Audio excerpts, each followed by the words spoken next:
If you've watched enough of my videos, you know that tri-tip is my favorite thing to cook. So today, I'm going to show you my favorite way to smoke a tri-tip. And you should probably stick around for the end because, well, things got a little weird.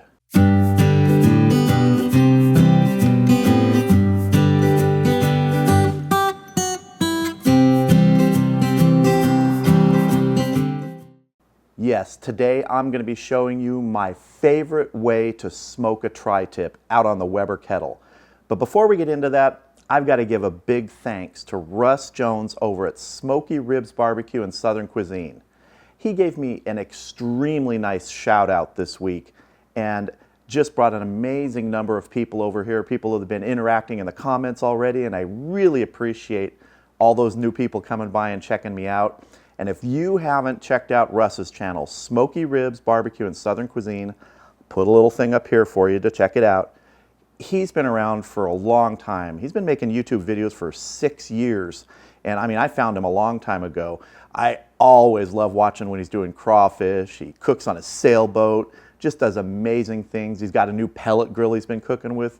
If you haven't seen his rib video on that, awesome. You've got to check that out. So again, Russ, thank you. That was an amazingly generous thing you did.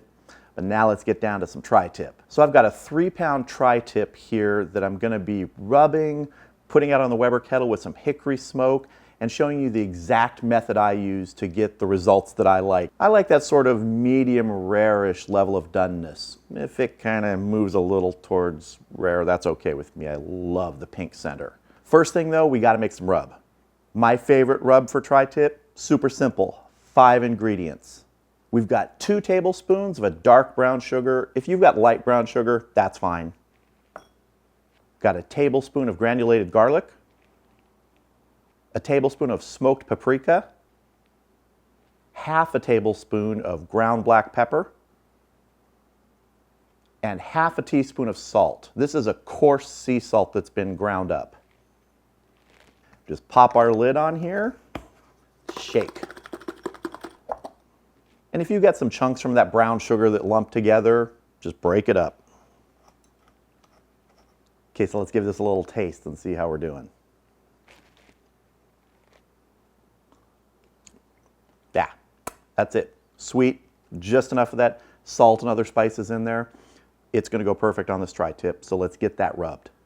So we're just going to start distributing this rub over the tri-tip. No binder. I don't use binders. If you use binders, that's fine. It's not going to hurt it. I just prefer not to.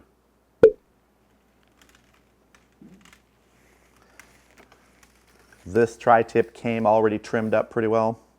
Didn't have to remove much from it.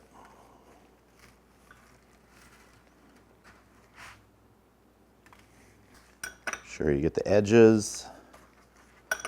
Your big old end here on the tri-tip. If you have another rub you want to use, go ahead. This is more about the method that I'm using out on the kettle. This is just the flavor profile I like for this tri-tip rub. So our tri-tip is ready, rubbed up nicely, got a good coating over all the surfaces and sides, and our kettle is up to temp, so let's get it out there and start smoking. Okay, our kettle temp is above 300, which is normal. It's just starting up here. Haven't set the vents, we're just getting it hot, and that temperature will come down. We're going to be shooting for between 225 and 250 today for this smoking session. It's going to be a 2-part session.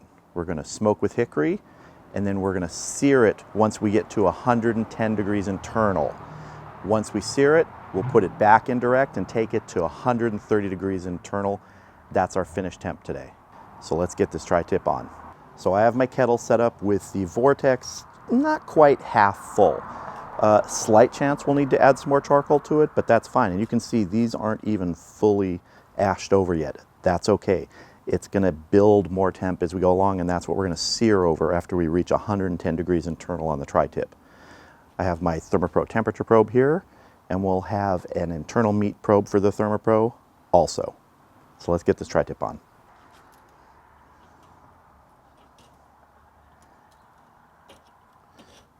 Get my temperature probe to about the meatiest part here that I can get.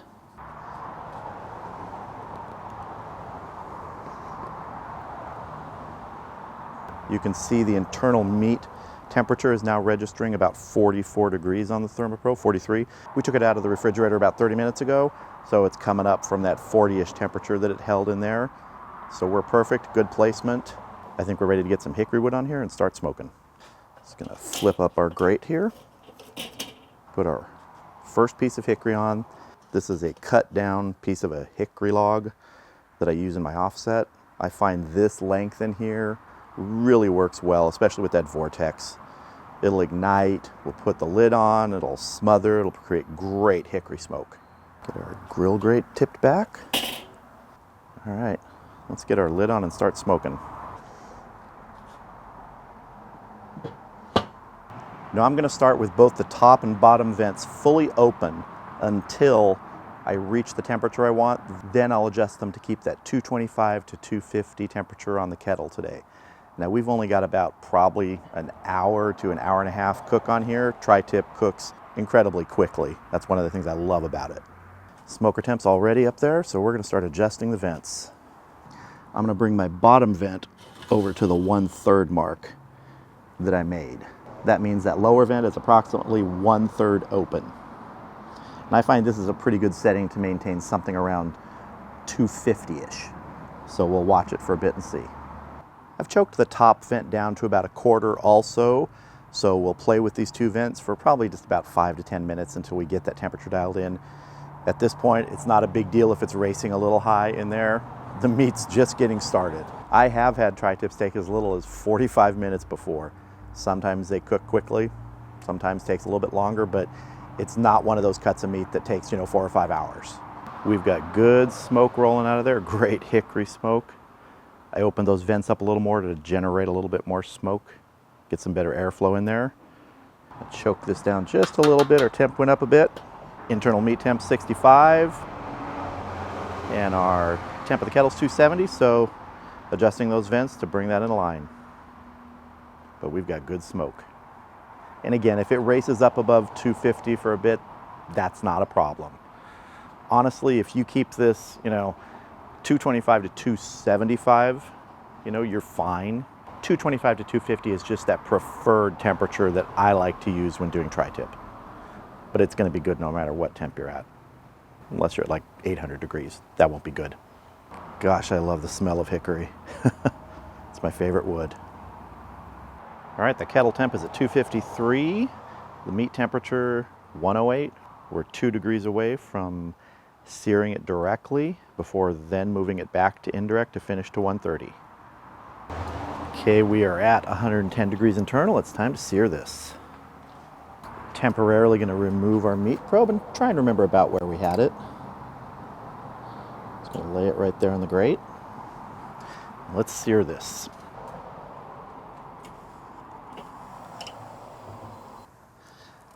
Got a little remnants of that hickory wood igniting. That's all right. Give us a little char in one spot there. We'll turn this a couple times just to get some color. Bark is not one of those things you're going for on tri-tip. It just takes so little time to cook. We're at about 50 minutes into this, so we're just gonna go over an hour to finish this off. Just want a little bit of color on here.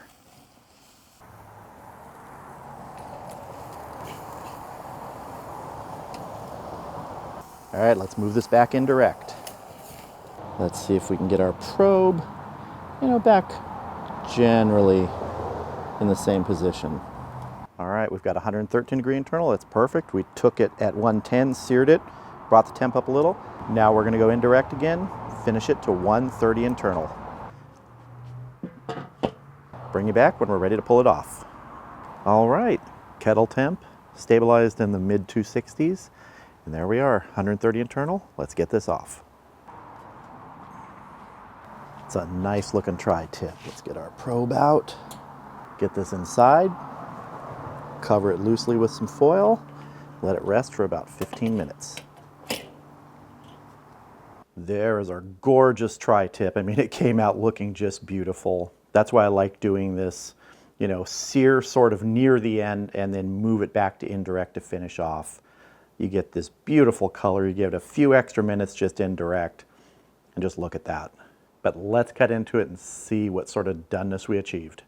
All right, let's see where we're gonna cut. Tri-tip is usually very easy to see the grain on the surface. Even after you've cooked it, we can see we have grain lines running this direction. Sometimes it will actually turn a little bit. So to cut across the grain, we're gonna go just this way, right here. You don't know how much you mean to me, baby. I can't put it in words.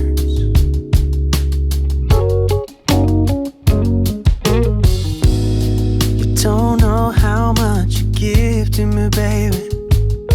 You keep making me learn, yeah. You're like a painting hanging on my every wall. Baby, you save me, you give me all and a little more.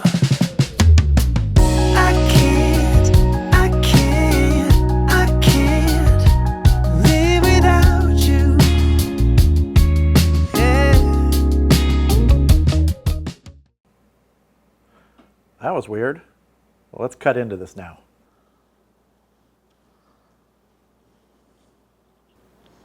Oh yeah. Oh yes. Look at that. Beautiful, beautiful, juicy. You can see that beautiful pinkish interior right there. Just perfect. All right, it's time to taste. Let me show you. There is a tender, bendy, stretchy piece of tri-tip. I've cut some pieces into tasting sizes here. It's hard sometimes for the camera to catch things. The color on this is perfect, just that pinkish right there that you want if you're wanting medium rare. 130 degrees really is the temperature that I've found for me is where you pull it. Is where it's done. Give it about 10-15 minutes to rest covered in foil, then it's ready to eat.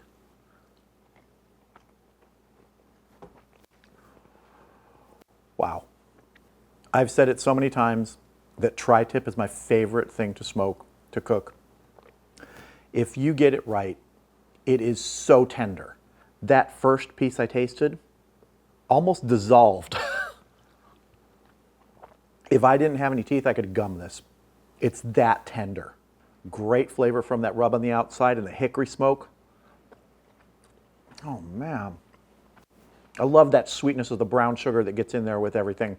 Now, tri-tip isn't generally going to get much of a smoke ring because it's not in the smoke that long. That was a total cook time of 1 hour and 15 minutes. So you've only got maybe 45 minutes of good smoke in there. You get the flavor, but you're not getting the penetration of that color. But it's not necessary. You got the flavor. So why is this my favorite way to cook tri-tip? I mean, I've cooked it in the electric smoker. I've direct grilled the entire thing. I've done it on the gas grill. I've done a bunch of tri-tips in the offset smoker. There's something about both the ease and the results of using the kettle grill. You get that concentrated smoke under the dome. You get the heat concentrated under the dome. It's easier to control the heat over that short period of time. We ran a little bit above 250 in this. It was more between 250 and 260 most of the time rather than 225 and 250.